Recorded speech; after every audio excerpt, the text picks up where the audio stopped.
Ace23 पे पाओ जीतने का मजा। ऐप डाउनलोड करो और जीतो exciting welcome bonus. This game involves an element of financial risk and may be addictive. Please play responsibly and at your own risk. होता विरोधी पक्षनेते म्हणून आणि भाजप विरोधी पक्ष म्हणून आपण या प्रस्तावाला समर्थन केलेलं आहे। सरकारने कुठलाही प्रस्ताव ठेवलेला नाही। सरकारने आमची मतं जाणून घेतली आहेत। ही मतं जाणून घेताना हा जो काही जजमेंट आहे या जजमेंटचं सविस्तर पृथक्करण मी केलेलं आहे। के कृष्णमूर्तीचं जजमेंट आणि त्याच्यावर आधारित असलेलं खानविलकर साहेबांनी नुकतंच दिलेलं जजमेंट, या दोन्ही जजमेंटमध्ये अतिशय स्पष्टपणे सांगितलेलं आहे की पॉलिटिकल बॅकवर्डनेसच्या संदर्भातली इम्पेरिकल इन्क्वायरी करायची आहे। मी हे सांगितलं की याचा जनगणनेशी कुठलाही संबंध नाही आहे। तो पॅरेग्राफ मी वाचून दाखवलेला आहे आणि ही जी काही इन्क्वायरी करायची आहे ही ट्रिपल टेस्ट सांगितलेली आहे। त्या टेस्टचा पहिला भाग जो आहे तो कमिशन गठीत करणे, तो आपण पूर्ण केला आहे। त्याचा दुसरा भाग जो आहे तो पॉलिटिकल बॅकवर्डनेसच्या पॅटर्न्समध्ये इन्क्वायरी करणे, हे काम त्या कमिशनला करायचं आहे। आणि त्यातली तिसरी टेस्ट जी आहे ती 50% आहे। त्यामुळे जोपर्यंत कमिशन इम्पेरिकल डेटा तयार करत नाही तोपर्यंत हे आरक्षण परत येऊ शकत नाही, हे मी त्या जजमेंटच्या आधारावर सांगितलं आहे। दुसरं 2019 सालचं कर्नाटकचं जे सुप्रीम कोर्टातलं चंद्रचूड साहेबांचं जजमेंट आहे ते मी वाचून दाखवलेलं आहे की ज्या जजमेंटमध्ये स्पष्टपणे म्हटलेलं आहे की अशा प्रकारची इम्पेरिकल इन्क्वायरी करून रिपोर्ट जर कमिशनने सादर केला तर त्याच्या डेटाच्या डिटेलमध्ये जाण्याचा कोर्टाला अधिकार नाही, असं अतिशय स्पष्टपणे चंद्रचूड साहेबांनी आपल्या जजमेंटमध्ये म्हटलेलं आहे, जे पुन्हा 2021 मध्ये पुन्हा त्यांनी इको केलेलं आहे। त्यामुळे मी हे सरकारच्या लक्षात आणून दिलं की आता आपण जर ज्या प्रकारे मराठा आरक्षणाच्या वेळी आम्ही 5 कमिट्या त्या ठिकाणी अपॉइंट करून त्या 5 कमिट्यांच्या माध्यमातून इम्पेरिकल डेटा तयार केला आणि आपण जर पॅरेग्राफ 288 ते 326 पाहिला तर हा डेटा कुठेही नाकारला नाही त्यांनी। तशाच प्रकारचा डेटा हा पुढच्या 3 महिन्यात 4 महिन्यात आपल्याला तयार केला जाऊ शकतो।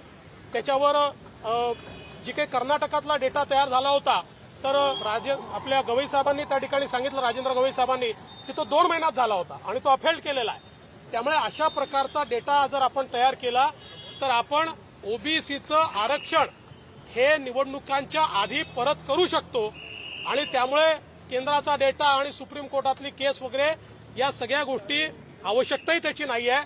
आपल्याला हा पॉलिटिकल बॅकवर्डनेसचा डेटा तयार करायचा आहे। त्याच्या क्वांटिफिकेशनच्या संदर्भातही सॅम्पलच्या आधारावर क्वांटिफिकेशन करता येतं, त्याला पूर्ण जनगणनेची आवश्यकता नाही आहे। तेही मी निर्णय या ठिकाणी वाचून दाखवले आहेत। इम्पेरिकल डेटा म्हणजे काय हेही मी त्या ठिकाणी जे काही जजमेंट्स आहेत आणि त्याची जी डेफिनेशन आहे ती देखील वाचून दाखवलेली आहे। आता माझी राज्य सरकारला विनंती आहे, या सगळ्या गोष्टी अतिशय स्पष्ट झालेल्या आहेत। याच्या अनुसार आता राज्य सरकारने जर कारवाई केली तर निश्चितपणे ओबीसीचं पॉलिटिकल आरक्षण आपण परत आणू शकतो। आम्ही शेवटची विनंती अशी केलेली आहे की जोपर्यंत हे पॉलिटिकल आरक्षण ओबीसीचं परत मिळत नाही तोपर्यंत स्थानिक स्वराज्य संस्थांच्या निवडणुका घेऊ नका। कारण आपण बघतो सहकाराच्या क्षेत्रात पाहिजे ती निवडणूक आपण घेतोय, नाही पाहिजे तो पुढे ढकलतोय। मग स्थानिक स्वराज्य संस्थांच्या संदर्भातही जोपर्यंत ओबीसीचं पॉलिटिकल आरक्षण परत मिळत नाही तोपर्यंत ही निवडणूक घेण्यात येऊ नये, अन्यथा अपरिमित हानी ओबीसी समाजाची होईल। या सगळ्या याच्यावर माननीय मुख्यमंत्र्यांनी सांगितलंय की पुढच्या शुक्रवारी किंवा आठवड्याभरानंतर अंतिम निर्णय घेण्याकरता आपण बसू। तोपर्यंत या सगळ्या मुद्द्यांवर लॉ अँड ज्युडिशरी जे काही मुद्दे आम्ही मांडले आहेत त्या मुद्द्यांवर अभ्यास करेल। तर आम्हाला ते मान्य आहे, आम्ही पुन्हा बसायला तयार आहोत, वारंवार बसायला तयार आहोत। पण आमचं मत असं आहे की हे आरक्षण परत करणं सहज शक्य आहे, त्या दृष्टीने कारवाई झाली पाहिजे। आणि जवळजवळ विरोधी पक्षातले वेगवेगळे जेवढे पक्ष आले होते या सगळ्यांनी हीच बाब मांडली। तर सरकारचं म्हणणं आहे की 16 जिल्ह्यांमध्ये परिणाम होतो याचा आणि 16 जिल्ह्यांमध्ये 50%च्या मर्यादेत आरक्षण ठेवायचं आणि तिथे ओबीसी नाही त्या 50% मध्ये ऍडजस्ट करायचं, असं साधारणतः सरकारचा प्रस्ताव आहे। याच्यामध्ये सरकारला मी हे विचारलं की सरकारजवळ याचा काही पर्याय आहे का, त्याच्यावर सरकारने सांगितलं आमच्याजवळ काही पर्याय नाही। आत्ताच्या परिस्थितीमध्ये 50%च्या आत जर ठेवलं तर 20 जिल्ह्यांमध्ये 35% आरक्षण देतात, 27 ते 35 म्हणजे तिथे वाढवता येतं। आणि 15 जिल्हे असे आहेत की ज्या जिल्ह्यांमध्ये त्यातले 5 जिल्हे असे आहेत जिथे मोठ्या प्रमाणात इफेक्ट होतो 10 जिल्हे असे आहेत की जिथे 22 ते 27% आरक्षण मिळेल. म्हणजे मूळ प्रश्न हा 5 जिल्ह्यांचा जटिल आहे. तो प्रश्न कसा सोडवायचा याचा विचार सरकारला करावा लागेल. पण त्या संदर्भात आपण 50%च्या अटीच्या संदर्भात सर्वोच्च न्यायालयामध्ये गेलो तर हे जे मूळ जजमेंट आहे हे जस्टिस बालकृष्णन चीफ जस्टिस यांचं घटनापीठाचं आहे. त्यामुळे अजून 9 जजेसचा बेंच आपल्याला कॉन्स्टिट्यूट करावा लागेल. म्हणजे पुढचे 5 ते 7 वर्ष ओबीसीला एकही जागा रिझर्वेशनमध्ये मिळणार नाही. त्यामुळे ह्या 2 लढाया पॅरलल लढल्या पाहिजेत. पहिल्यांदा जवळजवळ 20 जिल्ह्यातलं ऍडिशनल आरक्षण आपल्याला मिळून जे कम्पेन्सेट होत आहे ते घेतलं पाहिजे. 10 जिल्ह्यांमध्ये 22 ते 27% मिळतात ते घेतलं पाहिजे. आणि 5 जिल्ह्यांकरता आपण नीट विचार करून त्यांनाही देताना शक्य आहे त्याला वेगळा कायदा तयार करावा लागेल. तो कायदा तयार केला पाहिजे आणि त्याच्या व्यतिरिक्त सर्वोच्च न्यायालयात लढायचं तर लढायला पाहिजे. पण केवळ ही भीती दाखवून एकाही ओबीसीला आम्ही आरक्षण देणार नाही अशा प्रकारचं जर कोणी म्हणत असेल आम्हाला ते मान्य नाही. आम्ही ते मान्य करणार नाही. ओबीसींना आरक्षण द्यावंच लागेल. राजकीय आरक्षण त्यांच्या हक्काचं आहे. ते घटनापीठाने मान्य केलेलं आरक्षण आहे. आणि एक गोष्ट अजून मी स्पष्ट केली, घटनापीठाने आपलं आरक्षण रद्द केलेलं नाही, ते रीड डाऊन केलंय.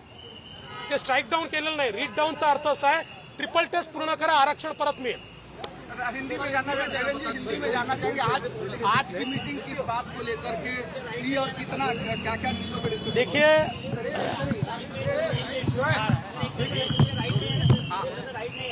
आज की मीटिंग में क्या क्या चीजों पर चर्चा हुई? महाराष्ट्र में सुप्रीम कोर्ट के निर्णय से ओबीसी का स्थानिक स्वराज्य संस्था में पूरा का पूरा आरक्षण ये रद्द हो गया है. एक भी जगह ओबीसी के लिए बाकी नहीं है. और इसलिए हमने ये मांग की है कि सुप्रीम कोर्ट ने जो ट्रिपल टेस्ट बताई है उसको पूरा करके ओबीसी का आरक्षण वापस करना चाहिए. इसमें पॉलिटिकल बैकवर्डनेस का एम्पिरिकल इंक्वायरी करने को सुप्रीम कोर्ट ने कहा है जो अगले 2-3 महीने में हो सकती है. जो हमारा स्टेट बैकवर्ड क्लास कमीशन है उस कमीशन की ये जिम्मेदारी है. उसको रिसोर्सेज दिए जाने चाहिए. और ये अगर किया जाता है तो कोर्ट ने आरक्षण का जो सेक्शन है उसको स्ट्राइक डाउन नहीं किया, उसको रीड डाउन किया है. ये ट्रिपल टेस्ट पूरे किए बराबर हमारे ओबीसी समाज को पॉलिटिकल आरक्षण महाराष्ट्र में वापस मिल सकता है. और इसलिए हमने मांग की है ये तुरंत किया जाए. दूसरी मांग हमने की है कि जब तक ये नहीं होता तब तक स्थानीय निकाय के चुनाव ये रोक दिए जाए. एक सवाल ये है कि लगातार राज्य सरकार कह रही है कि केंद्र एम्पिरिकल डाटा नहीं दे रहा है जिसके कारण ये दिक्कत हो रही है. मैंने आज सुप्रीम कोर्ट का निर्णय लाइन टू लाइन पढ़ के केंद्र का डेटा या सेंसस डेटा है हमको एम्पिरिकल इंक्वायरी बताई है और वो भी पॉलिटिकल बैकवर्डनेस के पैटर्न में. केंद्र के डेटा में पॉलिटिकल बैकवर्डनेस का पैटर्न नहीं मिलता. इसलिए ये इंक्वायरी करनी चाहिए. और साथ में मैंने जो कर्नाटक की केस है जिसमें केवल 2 महीने में मात्र 2 महीने में उन्होंने पूरा स्टडी करके कमीशन का रिपोर्ट सादर किया और उस रिपोर्ट को मंजूर भी किया गया. सुप्रीम कोर्ट ने कहा कि कोर्ट इस रिपोर्ट के डिटेल में नहीं जाएगा, हम इसको मानते हैं. तो ये महाराष्ट्र भी कर सकता है, ये हमने उनको समझाया. 50% का जो अटी शर्त लगाना. एबीपी माझा, उघडा डोळे बघा नीट.